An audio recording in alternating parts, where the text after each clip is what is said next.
Salut à toi, je te souhaite la bienvenue dans cette nouvelle vidéo et dans cette vidéo je vais te parler d'un sujet qui est un petit peu différent de ce qu'on voit d'habitude en termes d'astuces, de stratégies, d'entretien, de CV, de dossier de motivation, toutes ces choses-là.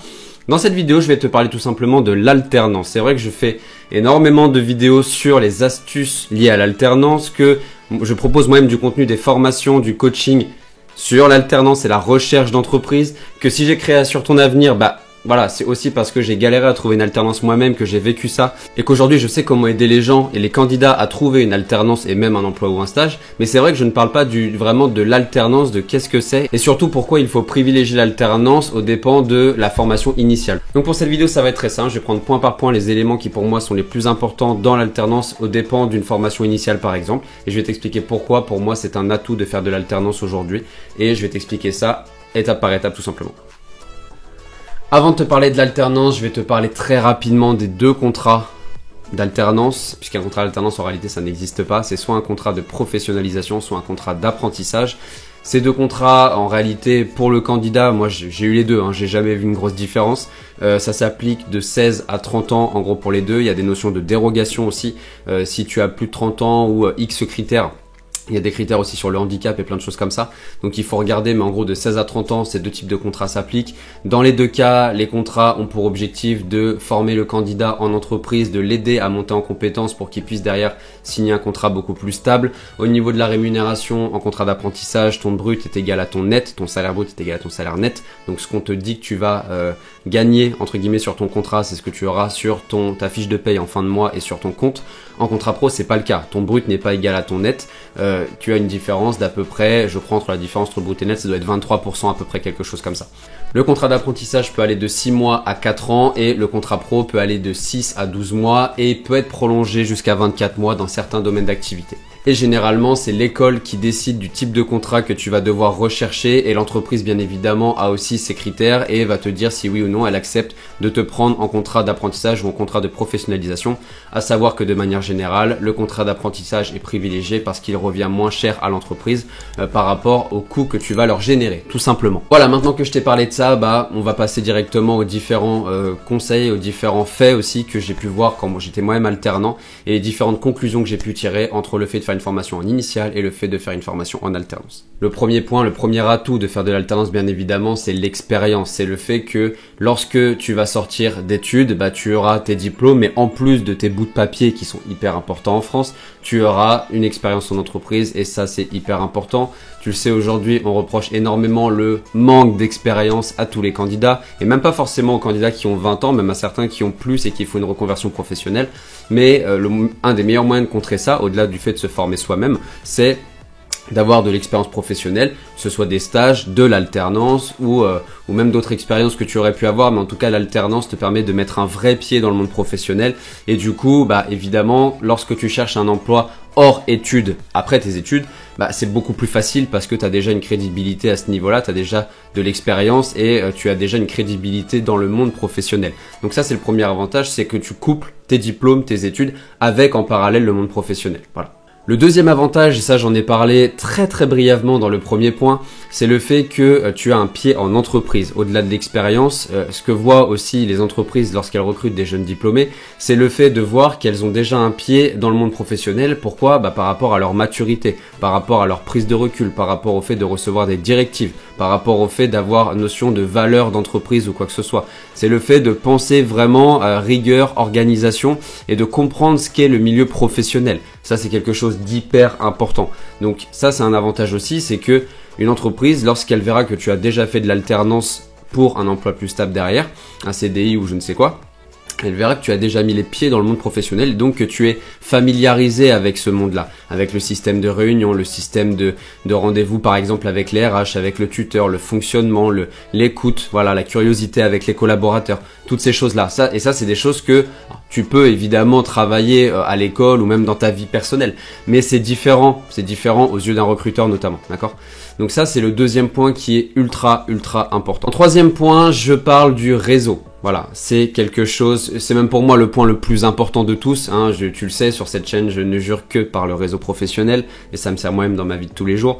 Mais évidemment, si tu intègres une entreprise ou des entreprises pendant tes stages ou alternances pendant tes études, bah évidemment ça te permet de te construire un réseau professionnel avec tes responsables, avec tes collègues, avec des fournisseurs, avec des clients, avec des partenaires potentiels. Tu organises des salons avec les organisateurs, un parti événementiel, avec d'autres stands, avec n'importe qui en fait, tout simplement. Donc ça c'est quelque chose d'hyper important. Si t'es dans le commerce, ça peut même être avec des prospects potentiels. Voilà, c'est hyper important et pour moi c'est même le point majeur parce que le réseau derrière, pour moi aujourd'hui c'est ce qu'il y a de plus puissant dans le monde professionnel et si tu ne l'as pas, si tu ne le développes pas et si tu passes ton temps entre guillemets dans tes études, bah tu vas développer ton réseau au niveau de tes camarades de classe, au niveau de tes profs, au niveau de tout ça. Bien sûr que c'est important aussi.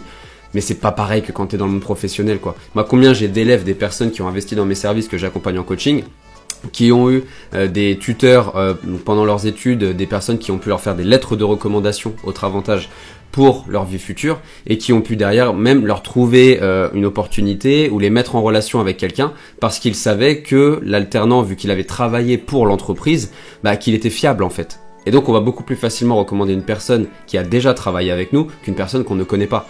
Donc ça c'est un point qui est hyper important. Okay, le réseau. Le quatrième point que j'aurais pu mettre en troisième aussi, c'est le fait de mettre en pratique tout ce que tu fais à l'école et le mettre en pratique en entreprise.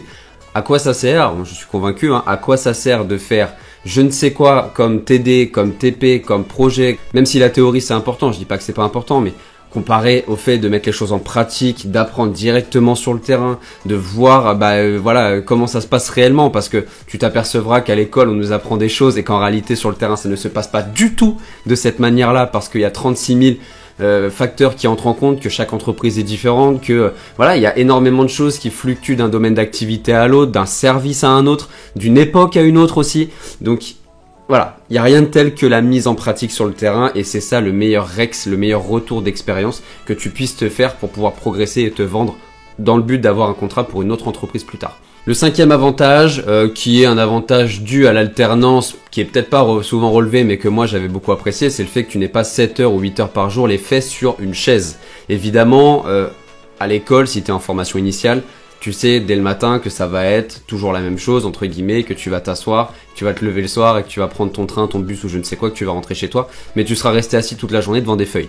Évidemment, quand tu es en alternance, tu as toujours des périodes comme ça, qui peuvent être sur le rythme de 3 jours, 2 jours, 2 semaines, 1 semaine, 3 semaines, 1 semaine, 1 mois, 1 mois. J'ai eu tous ces rythmes-là, moi je les ai eu personnellement.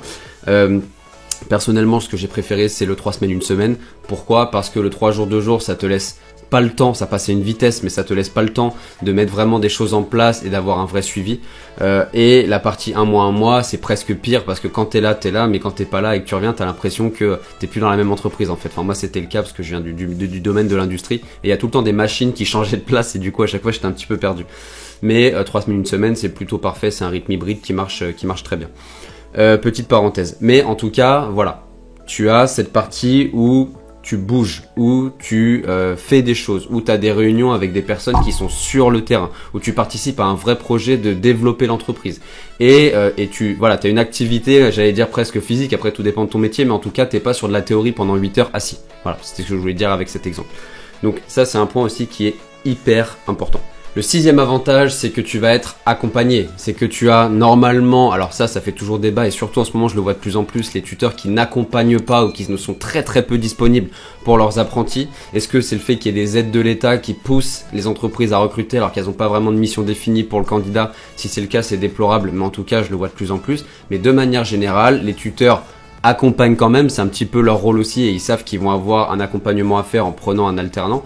Et donc à partir de ce moment-là, évidemment, tu es accompagné par un professionnel, tu es accompagné par une personne qui même peut-être a fait la formation que tu as fait quelques années plus tôt et donc qui va presque pouvoir te guider, pouvoir t'aider, pouvoir t'épauler et une personne qui a les pieds en entreprise et c'est même peut-être un référent pour plus tard pour toi. Donc ça, c'est important d'avoir une personne ou des personnes même pour pouvoir t'encadrer dans un milieu professionnel. Ça, c'est quelque chose et il faut absolument, lorsque tu arrives en entreprise dès le départ, que tu poses le cadre à ce niveau-là aussi, en tant que nouvel arrivant. Et enfin, bien évidemment, le 7e point, c'est la partie thune. Voilà, c'est celui que tu attendais depuis le début, la partie thune. Tu es payé, bien évidemment, lorsque tu es en alternance, en contrat d'apprentissage ou en contrat pro d'ailleurs. Et comme je te le disais au début de la vidéo, tu as une différence entre le salaire brut et le salaire net en contrat de professionnalisation, ce qui n'est pas le cas en contrat d'apprentissage. Donc tu as une base qui est inférieure en contrat d'apprentissage, mais si tu es vraiment dans la tranche basse, alors les tranches je vais pas te les détailler ici, c'est pas l'objectif. Tu regardes sur internet, au niveau de ton âge, tu peux toucher un pourcentage du SMIC, voilà. Et à partir de là, je crois qu'à partir de 26 ans, tu es à 100% du SMIC de toute façon. Mais avant, tu as des tranches à 60, 65%, 80%. Je te laisse regarder ça sur internet, tu tapes barème, salaire, apprentissage, quelque chose comme ça, ou grille rémunération, et tu vas trouver tout de suite. Évidemment, tu es payé. Tu te rends compte? L'entreprise, elle te paye ta formation. Elle te permet d'avoir un diplôme et donc de ne pas perdre de temps, entre guillemets, et de continuer tes études. Elle te forme, elle te paye. Je pense qu'il n'y a pas besoin d'en dire plus. Alors après, tu vas me dire, bien évidemment, ça dépend du domaine d'activité dans lequel tu es. Parfois, l'alternance, c'est peut-être pas judicieux si tu es dans X ou Y domaine. Tu as différents domaines où c'est très compliqué de faire beaucoup plus compliqué de faire de l'alternance. Si tu fais des études d'avocat, tu vas pouvoir faire des stages, des choses comme ça. Mais évidemment, faire 3-4 ans d'alternance, ça va peut-être être plus compliqué. Il y a des domaines où c'est plus pointu. Mais en tout cas, la majorité des domaines que je connaisse, que ce soit, de toute façon dans l'artisanat, tu es obligé entre guillemets de passer par la pratique très très vite dans ta carrière, mais même dans les domaines de l'industrie, des RH, du marketing, du commerce, de la communication, tous ces domaines-là, l'analyse financière, le contrôle de gestion, la compta, l'audit, tous les domaines que j'aide le plus en fait dans mes prestations tarifées, ils passent tous par de l'alternance, ou une immense majorité. Pourquoi? Parce que pour tous les exemples que je t'ai donnés depuis le début de cette vidéo, d'accord? Donc en gros tu peux toucher, ça dépend de ton âge, mais on va dire entre 700 et le SMIC quoi, entre 700 et le SMIC. Et encore il y a des entreprises qui payent, moi je connais une entreprise qui paye 1800 € net par mois, deux entreprises même, c'est alternants, voilà. Alors après qui ont déjà 22, 23 ans, mais presque comme un jeune ingénieur en fait. Voilà, un jeune ingénieur dans un domaine qui paye pas beaucoup. Mais ça veut rien dire, ça dépend de l'entreprise. Mais en tout cas, tu es payé. Et ça, c'est aussi évidemment un élément hyper important pour pouvoir effectuer ton alternance qui peut te permettre de te payer un logement dans le cas où ton alternance tu la trouves un petit peu loin, donc ça te permet de te loger. Et si tu as la chance, comme j'ai pu l'avoir pendant 3 ans, de rester chez mes parents pendant que j'étais en alternance, évidemment ça te permet d'épargner et de préparer un avenir on va dire meilleur et c'est plus sécurisé. Voilà, j'espère avoir répondu à tes questions, j'espère que cette vidéo t'a plu et que ça va t'aider à prendre ta décision pour la suite. En tout cas, n'hésite pas à lâcher un gros like, à commenter, à partager cette vidéo si tu connais quelqu'un qui lui aussi se pose des questions sur l'alternance. Moi je le pousse à fond à aller là-dedans. En attendant, je te dis à très vite pour une prochaine vidéo. Ciao! Si cette vidéo t'a plu, n'hésite pas à la liker, la partager, la commenter. Tu as aussi tous les liens dans ma description auxquels tu peux accéder dès maintenant. N'hésite pas à me suivre aussi sur mes réseaux sociaux. Et en attendant, je te dis à très vite pour une prochaine vidéo. Ciao!